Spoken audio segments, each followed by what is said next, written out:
Don't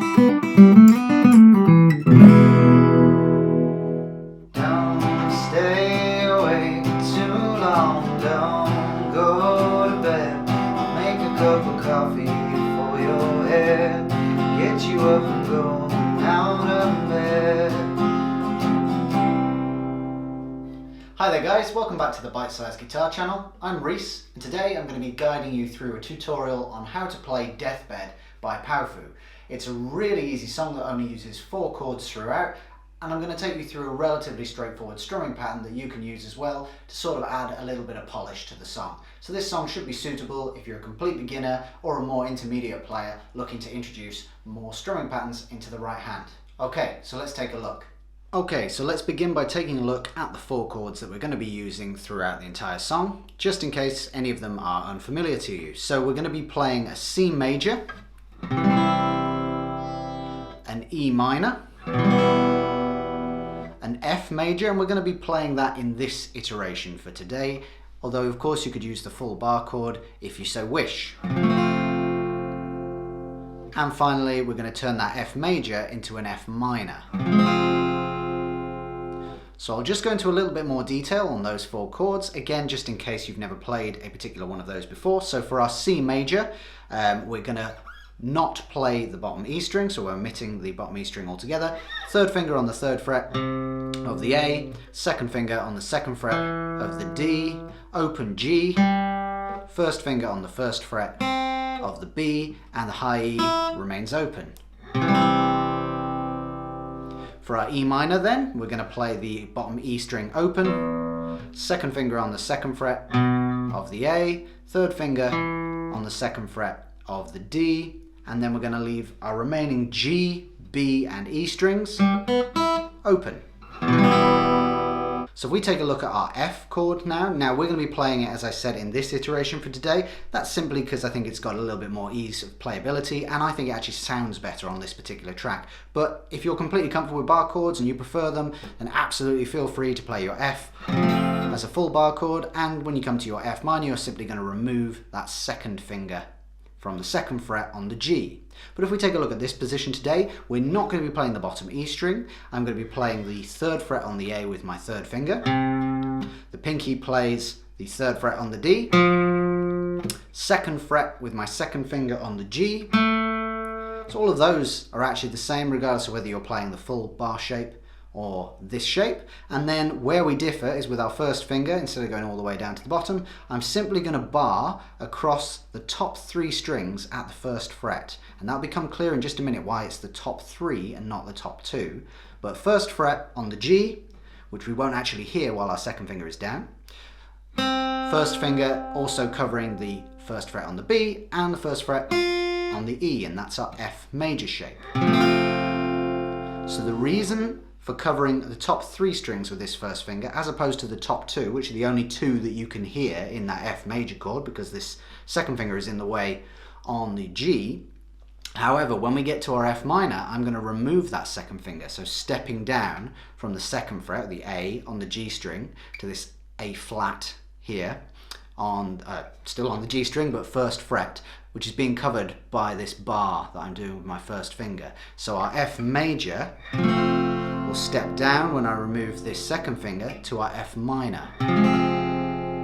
You can hear that chord just gets a little bit darker as we go to the minor. All our other fingers stay exactly as they were, so for F minor again, we have 3rd finger on the 3rd fret of the A, pinky on the 3rd fret of the D. Instead of our 2nd finger, we're covering the G at the 1st fret with our 1st finger, and also including the B at the 1st fret and the E at the 1st fret for F minor. Okay, so let's take a look at how all of those 4 chords fit together within the structure of the song. We're basically going to be playing the same structure throughout, whether we're in a verse or a chorus. Verses are obviously kind of the more spoken, rapped section of the song, and then we get our refrain in the chorus. But the chord progression remains the same throughout. So we are going to get 2 bars of C, so kind of 1, 2, 3, 4, 1, 2, 3, 4, 2 bars of E minor, 1, 2, 3, 4, 1, 2, 3, 4, 2 bars of F, major. 1, 2, 3, 4, 1, 2, 3, 4, stepping down to the minor. 1, 2, 3, 4, 1, 2, 3, 4. So that's 2 bars of C, 2 bars of E minor, 2 bars of F, and 2 bars of F minor. Okay, so let's take a look at the right hand now for a strumming pattern that we might be able to use in order to deliver those 4 chords throughout, as I said, the entire structure of the song. Okay, so let's take a look now at the right hand and a pretty basic strumming pattern that you can use in order to deliver every section of the song. So this strumming pattern will work just as well on the verse as on the chorus. And as I said, our 4 chords throughout the entire song: C major for 2 bars, E minor for 2 bars, F major for 2 bars, F minor for a further 2 bars. But we're going to play a 1-bar strumming pattern, and we're going to play an identical strumming pattern on every bar. So basically, once we've got this 1 bar down, we're going to play that twice on every chord. So the strumming pattern that we're going to be playing is down, down, up, up, down, up. Again, that's down, down, up, down, up. And if you want to count that, that would be 1 and 2 and 3 and 4 and. Again, that would be 1 and 2 and 3 and 4 and. So if I play that, for example, on our C major chord, it should sound a little something like this. So 1, 2, 3, 4. 1, 2 and 4 and. 1, 2 and 4 and. Down, down, up, down, up, down, down, up, down, up. On our E minor then, exactly the same strumming pattern. 1, 2, 3, 4. 1 and 2 and 3 and 4 and. 1 and 2 and 3 and 4 and. Down, down, up, down, up, down, down, up, down, up. We then repeat that exactly the same on our F and our F minor chords. So let me play you through an entire iteration of that chord progression. Whether it's the chorus or the verse, doesn't really matter.